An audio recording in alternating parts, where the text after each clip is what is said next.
हाय everyone, welcome और welcome back to my channel. My name is Kirti. आज की video में मैं आपके साथ अपना डीवी और मेडिकल का एक्सपीरियंस शेयर करूँगी। मैंने बहुत टाइम से वीडियो नहीं बनाई है क्योंकि मेरा फ़ोन ख़राब हो गया था, तो इसलिए मैं बना नहीं पाई थी। अब से मैं ट्राई करूँगी कि मैं कंसिस्टेंसी से वीडियोज़ डाल लूँ। मुझे मतलब खुद अच्छा नहीं लगता कि मेरा इतना ज़्यादा गैप लग गया है अभी स्टार्ट करते ही। तो चलो छोड़ो, तो चलो स्टार्ट करते हैं फिर आज की वीडियो।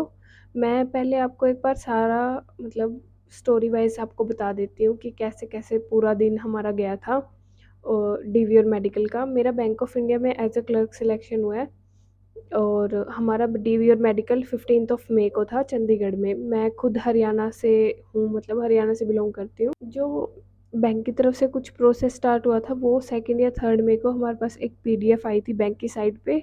उस पे स्टेट वाइज़ बच्चों को अलॉट हो रखे थे ज़ोन्स, मतलब सर्कल्स अलॉट हो रखे थे, जिसमें जैसे मेरे को चंडीगढ़ सर्कल मिला है, तो हरियाणा में और बच्चों को दिल्ली एनसीआर भी मिला है कुछ को। उसके बाद 8th ऑफ मई को सबके पास कॉल आई थी कि आप एक बार मेल चेक कर लीजिए, आपके पास मेल आई होगी। उसमें मतलब डीवी के लिए आपके पास मेल आई होगी।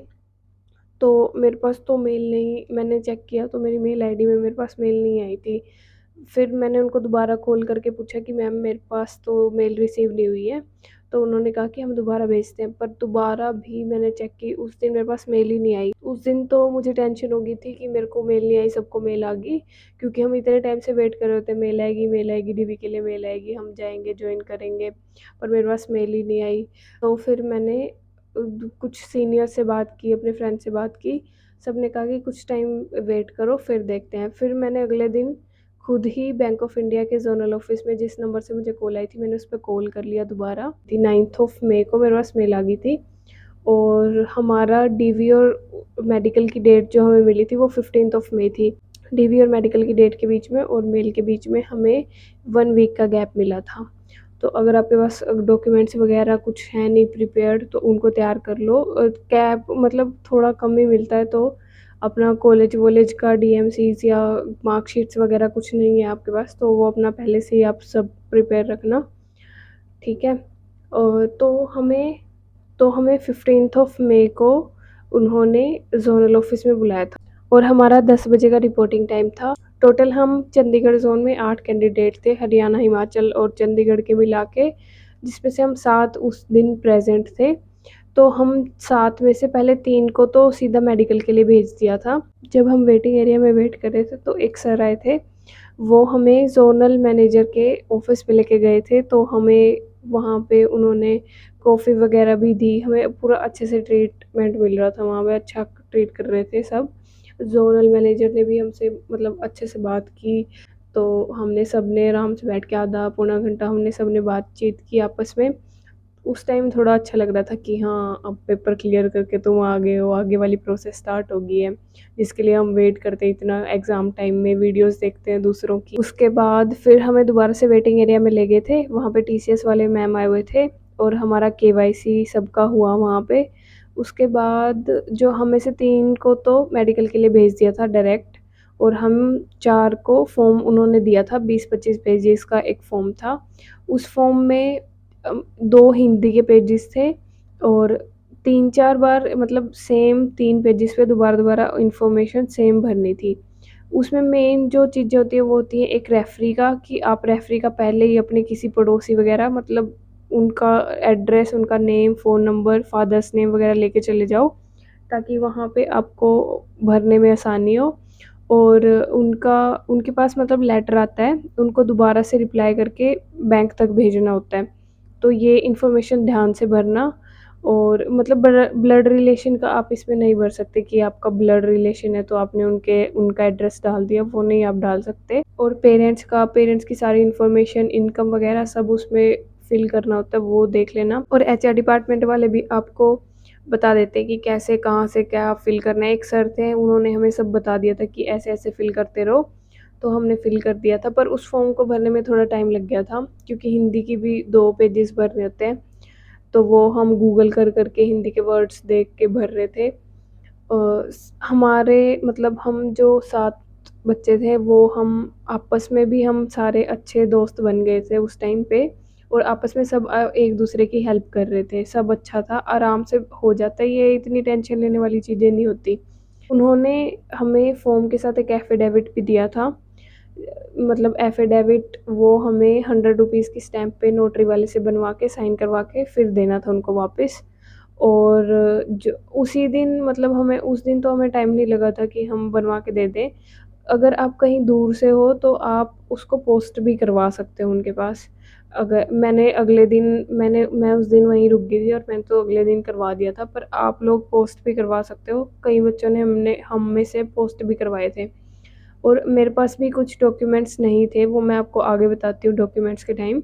तो वो आप वहाँ पे मत तो वो लिख लेते हैं। हम में से कई बच्चों के पास कुछ-कुछ नहीं था, तो उन्होंने बोल दिया था कि ये आप थोड़े टाइम में सबमिट करवा देना। 2 बजे फिर उन्होंने लंच हमें प्रोवाइड किया था सबको, हमने लंच किया। तब तक मेडिकल वाले बच्चे आ चुके थे और हमें फिर मेडिकल के लिए भेज दिया था। हमारा डीवी का प्रोसेस तो कंप्लीट हो गया था। हमारे बैंक का तो टाई अप था किसी हॉस्पिटल के साथ, तो हमें उन्होंने वेदांता हॉस्पिटल भेजा था, जो कि सेक्टर 32 में था और हमारा बैंक 31 में था, तो इतना दूर नहीं था एरिया, पास में ही था। और वो पूरा बता देते हैं आपको एड्रेस कि यहाँ-यहाँ आपको जाना है, ऐसे-ऐसे आप जा सकते हो। उसके बाद फिर हम 4 फिर मेडिकल के लिए पहुँच गए। मेडिकल का फिर होके हम उस दिन 6 बजे फ्री हुए थे। तो मैं अब आपको मेनली डॉक्यूमेंट्स बता देती हूँ कि कौन-कौन से डॉक्यूमेंट्स हमें बेसिक चाहिए होते हैं। 10th और 12th की मार्कशीट्स और 10th और 12th का पासिंग सर्टिफ़िकेट। मेरे पास 12th का पासिंग सर्टिफ़िकेट नहीं था।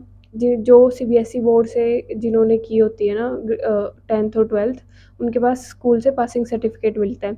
मुझे तो पता भी नहीं था पासिंग सर्टिफ़िकेट मिलता है, क्योंकि हमारे स्कूल में नहीं दिया था, ना मैंने कभी सुना था कुछ ऐसा। तो आप अगर 10th और 12th आपने सीबीएसई बोर्ड से किया है, तो अपने स्कूल से जाके आप एक बार पासिंग सर्टिफ़िकेट ले लो, पासिंग सर्टिफ़िकेट चाहिए होता है। बाय चांस अगर आपका स्कूल दूर है और आप उस दिन, मतलब आपका स्कूल दूर है या कहीं और है, आप नहीं जा सकते, तो आप डिजिलॉकर से भी दिखा सकते हो अपना पासिंग सर्टिफ़िकेट, वो भी चल जाता है।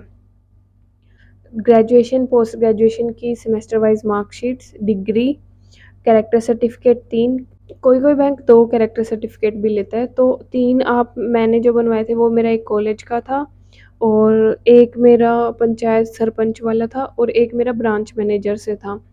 तो आप ये भी ब्रांच मैनेजर से बनवा सकते हो, या कोई गेज़ेटेड ऑफ़िसर है आपका स्कूल का, प्रिंसिपल वग़ैरह, या कोई डॉक्टर है, तो उनसे भी आप बनवा सकते हो। कैटेगरी वाला सर्टिफ़िकेट अगर आप ईडब्ल्यूएस या ओबीसी से बिलॉन्ग करते हैं तो आपको वो भी चाहिए।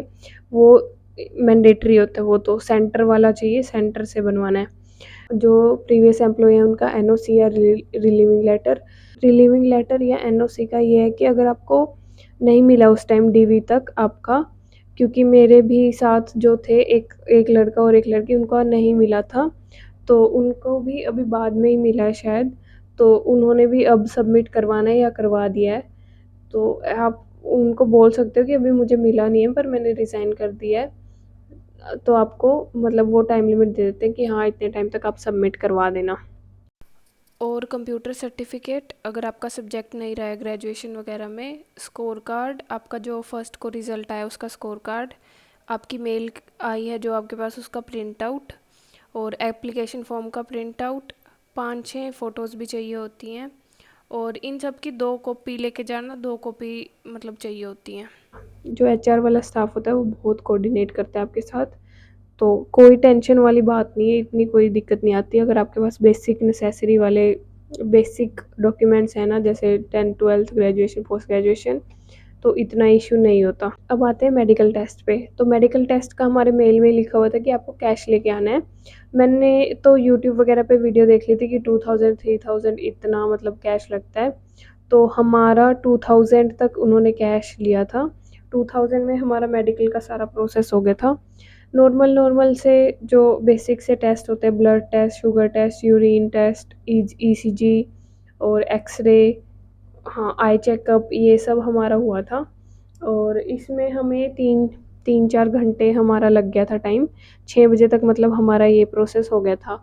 जो हमारी रिपोर्ट्स हैं वो हॉस्पिटल से ही बैंक के पास चली गई थी। हमें कोई मतलब ये नहीं था कि हमें जाके देके आनी पड़ेंगी। 6 बजे मतलब हमारा सब काम फ्री हो गए थे हम। और हमसे गैप का डिक्लेरेशन भी लिया था। गैप का डिक्लेरेशन मतलब आपको लिखना होता है कि हाँ, इतने टाइम से इतने टाइम तक मैं यहाँ पे था फ्री जब आप थे, या मैंने ये चीज़ की है।